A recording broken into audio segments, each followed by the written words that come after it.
We all deal with rude people now and then, but sometimes they go too far and they have to be taught a lesson. These real life stories of jerks getting humbled are proof that sometimes good does triumph over evil, including one about a power tripping cop who got put in her place in front of a room full of college students. One afternoon, my friends and I were driving on a quiet road in my little Mini Cooper. Suddenly, there was a bunch of jerk kids throwing stuff into the road. I swerved to avoid a rock, and they started jeering at us and shouting, "Idiots!" I carried on driving until my friend said, "Let's go back and scare them." I slammed on the brakes and put the car in reverse. I was intending to just quickly back up next to them and throw some rubbish from my car at them. Unfortunately, because I suck at driving, I reversed too fast, and when I braked again, I must have moved the steering wheel involuntarily because I somehow performed an epic and pretty much exact 180-degree spin. I made the tires screech and everything. The best part was that my move was so unintentionally perfectly timed that the car ended up stopping right next to them. They immediately did look terrified and started to book it out of there, all the while ignorant of the fact that I had no intention of looking so awesome. That's pretty impressive. One time I spun out on ice and I know it didn't look that good. That must have looked like something out of a movie. Those kids must have been so terrified they probably thought Vin Diesel was showing up to get them. I was an assistant manager at a dollar store, so it was technically my job to tell off jerks. But I'm generally quite shy, so I was grateful that I never really had to confront any customers. Before this incident, at least. One day, an idiot came in who I just could not abide. He started making my sweet little 15-year-old cashier cry. This cashier in no way deserved the verbal lashing that he was giving her. You see, we had two types of ramen. They had different prices, and this guy apparently hadn't been paying attention. He said absolutely nothing to contradict my cashier when she told him the total of his bill. He paid and left, and then he returned to freak out. Instead of listening to her take the blame, tell him that she was sorry, and offer to get me to fix it, he continued to bust veins in his face, screaming at her and calling her a moron. That's when I had enough. I stepped in, acting cool and polite, acting as though I was on his side of the story. Another customer piped up and said, "The girl did nothing wrong, this guy's an idiot." I politely and professionally shut them down. The jerk was so happy that he was being vindicated that he was just about to do a little dance right there on the spot.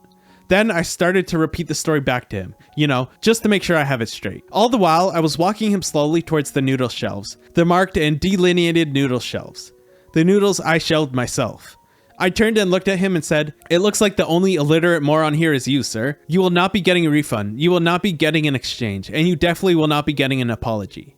But I didn't stop there. I really let him have it. What you will get is my demand that you never set foot in this store ever again because you, sir, are a complete and total jerk, and unfortunately, we don't let jerks shop here. We only like nice people. The kind that doesn't make people cry. So get out and stay out. He attempted to stutter out a rebuttal, but the applause from the other customers drowned him out.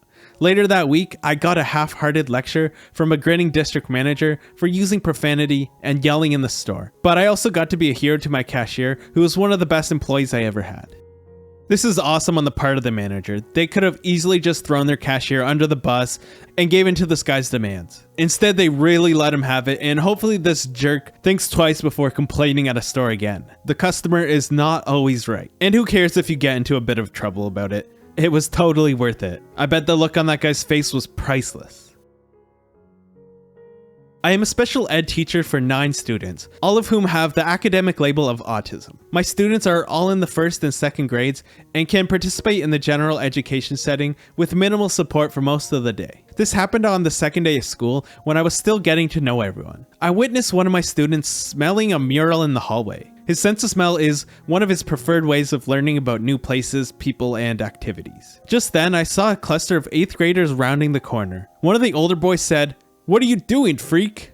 I rushed over to handle it, but before I could speak up, a soft-spoken little wisp of a 1st grade girl, all freckled and missing teeth and even small for her age, interposed herself between my student and the 8th graders. She crossed her arms and lowered her eyebrows menacingly. In a firm voice that I'm sure everyone along the entire hallway heard, she said, "He's just being himself, okay?" The older boy looked cowed and actually apologized to her, and then to the student he made fun of. As he and his group walked away down the hall, his friends teased him for being a jerk, but not once did I have to open my dumb teacher's mouth. Wow, that little girl had no fear. I'm so happy she stood up for her fellow student. Especially against older bullies, that must have been really hard. I know I didn't have the guts to stand up to 8th graders when I was in 1st grade, so good on her. I think those bullies met their match. I have an older sister who is not able-bodied. She and I and some friends were up in Vail, Colorado because despite her challenges, my sister loves nature and life and tries to immerse herself in all of it. We were walking in the town square area outside of these posh bars and really expensive restaurants when this happened. A group of young women brushed by us in their Uggs and pearls and Louis Vuittons. I was telling a hilarious yarn to my sister and she was laughing. She has a distinct and contagious laugh, and one of the smelly Paris Hilton wannabes started mocking my sister for her friend's amusement by calling my sister a donkey and a yipping dog.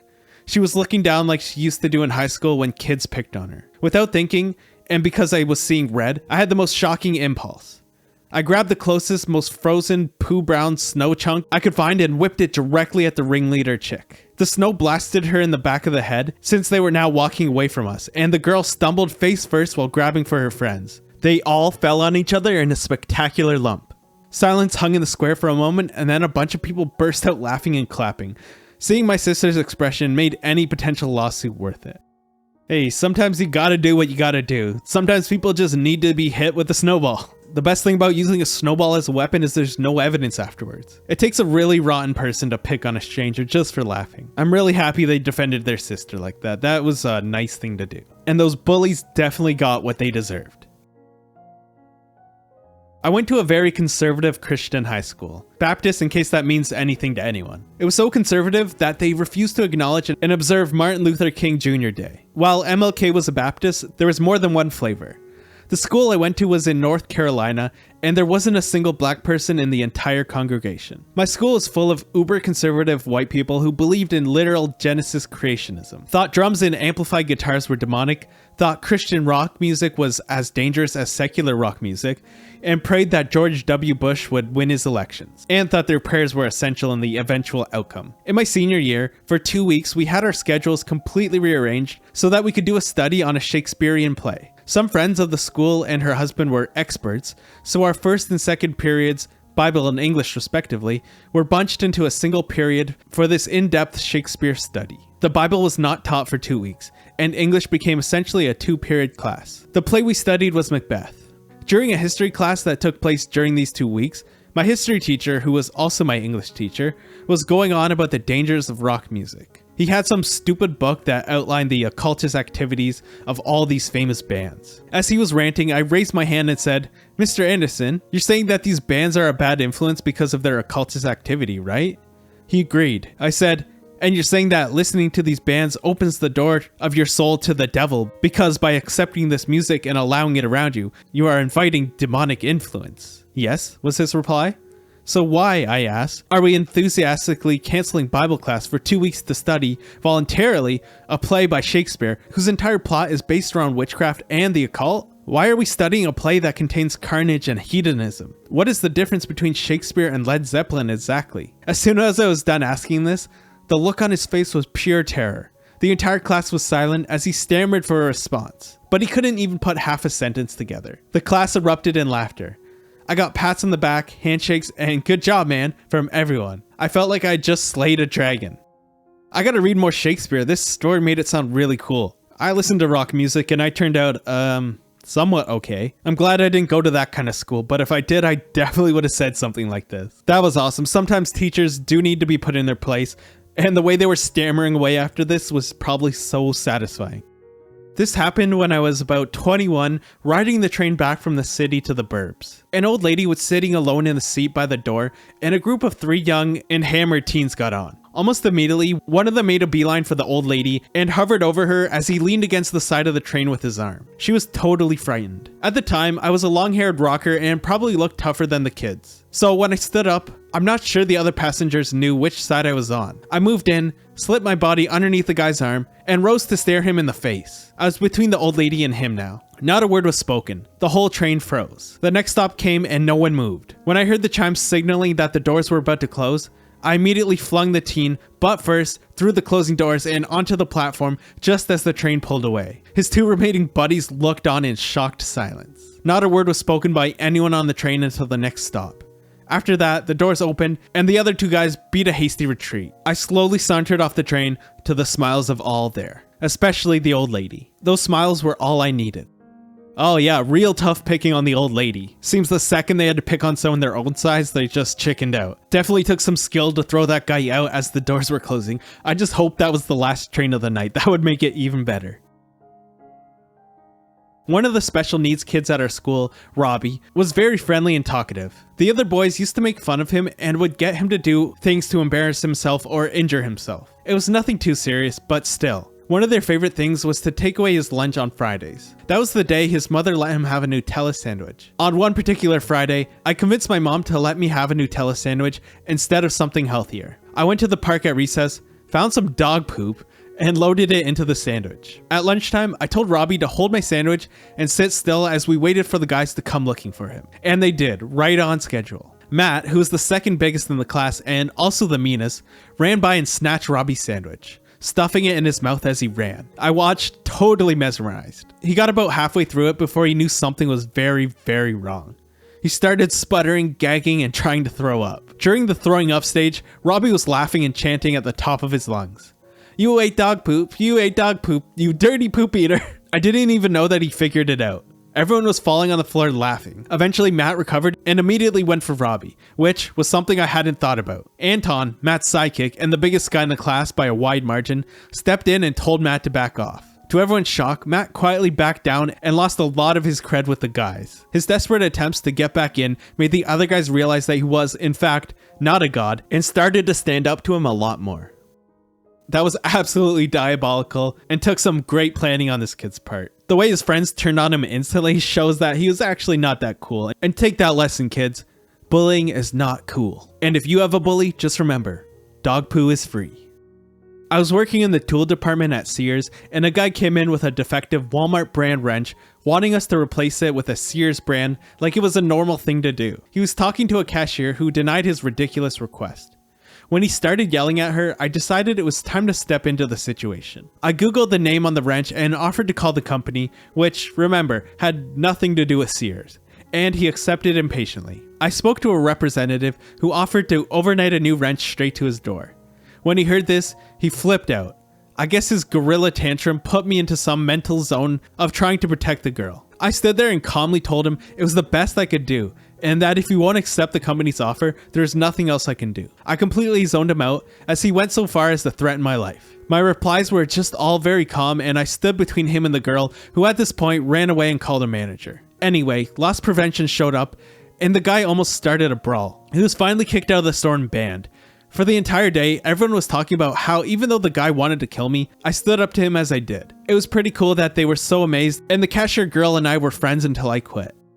Man, it seems like some people can't be pleased no matter what you do. They went way above and beyond here. I would have just told them to get out the second they tried to return a Walmart product to a Sears. It's like they just wanted to be mad. So it was a good move just staying calm. Sometimes you can win a conflict just by making the other person look like an idiot. At the end of the day, they didn't get their tool fixed and the other person looked like a hero. So who wins there? Growing up, my dad would often give snide little comments and the odd implied physical threat when he wanted to belittle us or put us in our place, which was often in our house. He was a total hockey nut and put all of my brothers and me into hockey as soon as we could fit into skates. He was one of those sports fathers who was a total jerk on the side of the field or rink. By 17, I'd had enough of sports even though I was good at most of them. So at a family dinner, I announced that I was quitting hockey for good because I wanted to become a runner instead. My dad launched into a rant about quitting. He told me how I would be a loser my entire life, how he knew that this is what I was meant to do, and on and on. After some time, I finally interrupted him and said, "Dad, you're the deluded one. None of us will be in the NHL and none of us will play professional soccer. None of us will play professional baseball either. The only loser in this room is the one who browbeats his children into trying to fulfill dreams they don't even want." He made a move to come at me. I pushed the table out to give me some room and told him to come on down because I wasn't 12 anymore and I was tired of putting up with this garbage. He went back down and took off to his bedroom. A few months later, my younger brother quit hockey too, and Dad barely yelped. It was awesome. I played hockey when I was younger, but it was because I wanted to, not because I was being forced to. I think that definitely would have taken the fun out of it. I'm not surprised this guy's kids quit. And how deluded is this dad, thinking his kid's actually going to be in the NHL? By 17, you pretty much know if you're going to be there or not, so I don't get why he was mad that they quit. It was my 15th birthday, and I was heading home on the school bus. First off, Everyone hates riding the bus because you could be stuck on there with a jerk. Plus there's the utter embarrassment of just sitting on one. Anyway, this guy who was tall and about 250 pounds made a habit of tormenting anyone he could on the bus. Unfortunately, I was always one of his victims. So on this specific day, he kept calling me names and smacking me on the back of the head over and over and over. I lost it. It was my birthday after all. I spun around, screamed at him to shut up, and punched him right in the face. He screamed and grabbed his face. I didn't think I'd actually hit him that hard, but blood was spewing out all over his hands, his shirt, and the floor. He started crying and screaming that I broke his nose. The bus driver slammed on the brakes and flipped out. He said he was taking us all back to school and we would be going straight to the principal's office. The principal met with him first and then with me. I got into the principal's office and explained what happened. When I was finished, I nervously said, "How much trouble am I in?" The principal looked at me for a beat and said, "None. It's about time someone put that kid in his place." Needless to say, I left his office with a smile. That was 100% the best birthday gift ever. Yeah, I don't normally condone violence, but I can't really blame the guy after being bullied day after day. This is just what's gonna happen eventually. Somebody's gonna snap. And that bully picked the wrong person that day. And I'm just glad the principal let them off that day. My friend and I were biking and I decided that I had to go to the bathroom. I left my bike outside of McDonald's and told my friend to wait for me. For some reason, he decided to go in and get a McChicken while I was in the bathroom, which meant our two bikes were left unlocked for a few minutes in a shady neighborhood. As I came out of the bathroom, I just so happened to see a guy taking my bike. I started sprinting after him, but he was going too fast. I asked a middle-aged lady in a car if she could help. I was desperate, as it was a brand new bike. She instantly did a screeching 180-degree turn in the parking lot and started chasing him. She screamed, "Get off the bike, you little crook! I'm calling the cops, you son of a..." This guy was determined, though he just kept pedaling as fast as he could. The lady swerved onto the grass and went around behind a school. I was exhausted from running to catch up with her. As I came around the corner, I saw her grinning and holding my bike as the guy ran off across the field. I was speechless. All I could think to do was hug her. She handed me my bike and said, I told him I was going to call the cops, but I didn't. As she got into her car, she shouted to the kid who was still running, "Pull up your pants, you hooligan." Wow, I feel like most people would just drive away and say it's not their problem. That is pretty amazing, and I would like to think I would do that, but I'm not 100% sure. But clearly she's braver than I am. When I was in university, the cops barged into the house we were partying in to tell us to turn down the music because neighbors had complained. We turned down the music, but they started checking bedroom doors. Since we lived in quite a party house, all of the roomies knew to keep their doors locked. One cop yelled, "Who lives here? Someone needs to open these doors." So I walked over, drink in hand, since I was over 21, and I silenced the room with my next few words. I'm no lawyer, but we've turned down the music, and unless you can come up with a search warrant, you're breaking the law, and I will have to ask you to leave. That same officer started to get in my face. She started threatening to arrest me. I told her that I was on private property and obeying all laws, and that if someone did not show me a search warrant, I would press charges because they were trespassing. The oldest cop came over and grabbed her by the arm and said firmly but quietly, "We need to go." I felt like a hero. This is a good lesson. Always know your rights. And another tip, always get a lawyer if the cops are questioning you, even if you're innocent. Or especially if you're innocent.